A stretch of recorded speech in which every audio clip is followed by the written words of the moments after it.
sidang sengketa informasi ijazah Presiden ke-7 RI Joko Widodo atau Jokowi kembali digelar di Komisi Informasi Pusat atau KIP pada Senin 8 Desember 2025.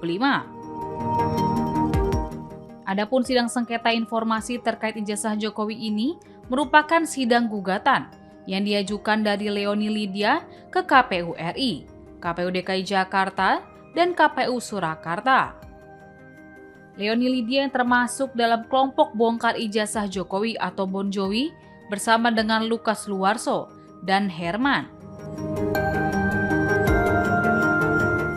Dalam kesempatannya, tim Bon Jovi menanyakan terdapat perbedaan gelar yang digunakan Jokowi.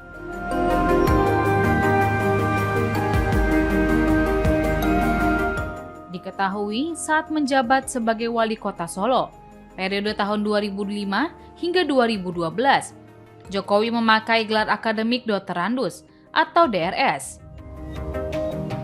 Sampai akhir masa jabatannya sebagai wali kota Solo, Jokowi masih memakai gelar doktorandus.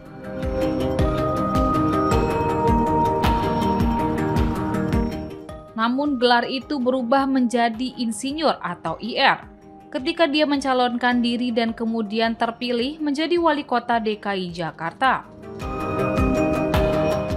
Dan setelah terpilih pula menjadi Presiden RI ke-7 selama 2 periode, tahun 2014 hingga 2024, Jokowi menggunakan gelar insinyur.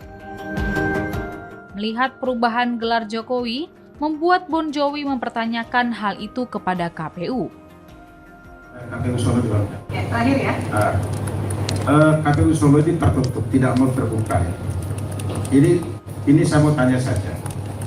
Karena ada informasi di masyarakat, dugaan bahwa ketika di Solo, jadi wali kota Solo, mantan Presiden Joko Widodo itu waktu itu dari wali kota Solo, gelarnya beda dengan ketika menjabat sebagai Presiden. Apakah ini yang ditutup?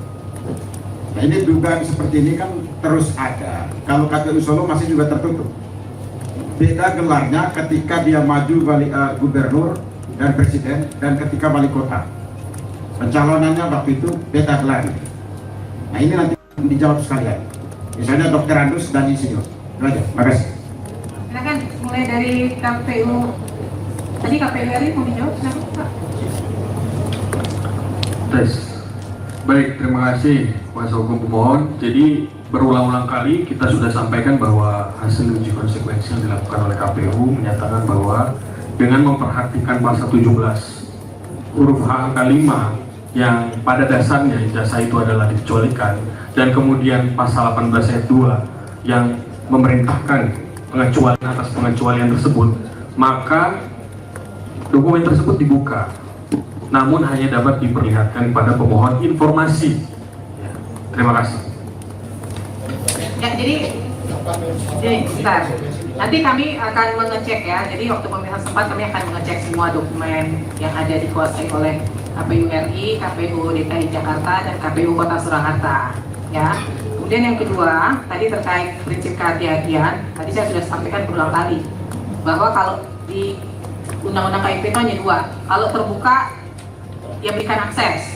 Kalau dikecualikan, lakukan uji konsekuensi. Gitu. Hanya itu, tidak ada namanya kita hati-hati nih memberikan, nggak ada prinsip kehati-hatian di dalam Undang-Undang KIP. Ya. Kemudian yang ketiga yang saya mau sampaikan, terkait uji konsekuensi itu dapat dilakukan dalam 3 waktu. Yang pertama adalah sebelum ada permohonan. Yang kedua adalah ketika ada permohonan silakan dilakukan uji konsekuensi, dan yang ketiga adalah atas perintah majelis. Pertanyaan saya kepada KPU RI, apakah kemudian KPU Kota Surakarta berwenang untuk melakukan uji konsekuensi atau uji konsekuensi dilakukan oleh KPU RI? Kalau di dalam PKPU sebelumnya 22 tahun 2023 itu semua dilakukan oleh KPU RI. Iya. Tapi dengan perubahan yang baru sedang harmonisasi dan hasilnya belum ditetapkan, itu nanti akan dilakukan oleh KPU RI dan KPU provinsi. Berarti sekarang belum ya? Belum berlaku kan? Belum. Nah, itu gimana tuh? KPU Kota Surakarta kok melakukan uji konsekuensi?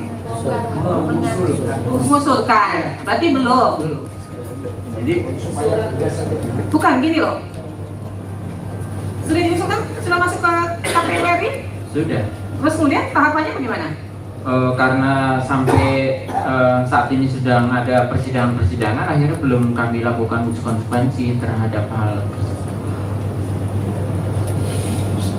Jadi gini, artinya sekarang seluruh KPU se-Indonesia masih mengacu kepada hasil uji konsekuensi yang dilakukan oleh KPU RI. Betul. Betul kan? Betul. Pertanyaan saya sama KPU Solo, silakan Anda nanti KPU Kota Surakarta, silakan Anda coba pertimbangkan.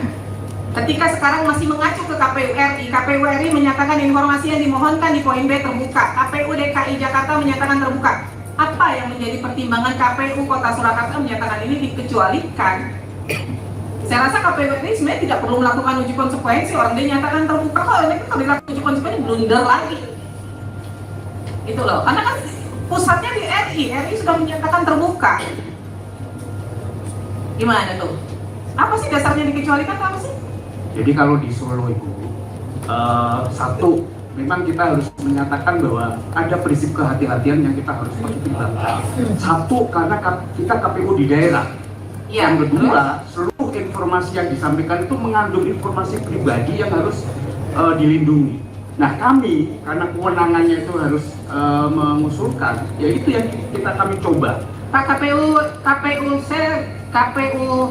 saya bingung apa bedanya KPU daerah dengan KPU RI, apa bedanya KPU Kota Surakarta dengan KPU DKI Jakarta, itu bedanya apa Pak? Saya malah ingin Anggarannya dari mana Pak? Ya, anggaran dari KPU RI, tapi kalau pilkada dari daerah. Iya, daerah APBN kan? APBD. APBD kan? Iya. Undang-undang keterbukaan informasi kan masuknya ke APBN, APBD sumbangan masyarakat dan bantuan luar negeri adalah badan publik Pak. Bapak bagian badan publik bukan? Iya betul. Apa yang membedakan badan publik KPU Kota Surakarta dengan badan publik KPU DKI Jakarta? Kalau berkaitan ini malah saya ingin sampaikan bahwa KPU Kota Surakarta itu badan publik daerah. Iya, terus? Yang harusnya kewenangannya itu ditangani oleh KIP provinsi. Pak, Bapak bilang ditangani oleh KIP provinsi, sementara uji konsekuensinya mengacu ke RI. Iya, itu Struktural bukan Bapak? struktur di kami. Struktural kan? Iya. Ya struktural kan? Berarti secara sistem Bapak tuh ada di bawah KPU RI kan? Secara hierarki, tetapi ketentuan kita mengatakan bahwa KPU Kota Solo atau KPU daerah itu berkedudukan di kabupaten, Betul.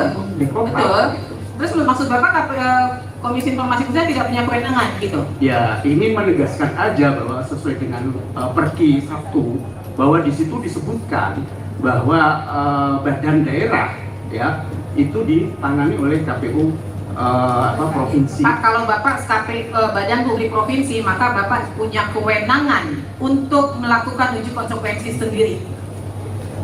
Sekarang uji konsekuensi Bapak yang lakukan masih RI, berarti Bapak masih di bawah kewenangan RI, orang belum putus kok Pak untuk aturannya Pak, gimana? Belum kan? Pak, nanti kalau ketika saya tanya KPU RI, ketika sudah putus itu apa tadi yang disampaikan tadi?